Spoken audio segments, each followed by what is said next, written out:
نوالو دا زما د ډېر خوږ ملګري نعمان آزاد او د خوږ غزل دی چې زه تاسو ته په خپل اواز وړاندې کوم.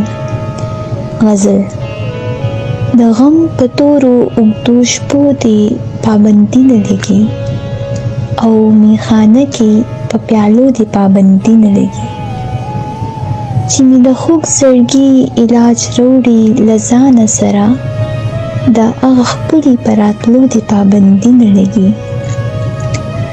زه خو په دغه هیله ځمه چې رڼا دې راوړم، بره سپوږمۍ ته په ختو دې پابندي نه لګي.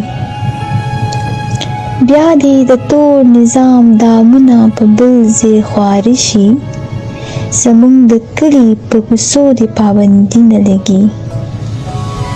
د محبت او ښه ژوندون هڅې کوم روان یم، زما په نیکو ارادو دې پابندي نه لګي. او اخرنی شعر تاسو ته په ډالۍ کوم. آزاده بیا چې معطره کړي فضا سحر کې، د هغه ګلو په وږمو دې پابندي نه لګي.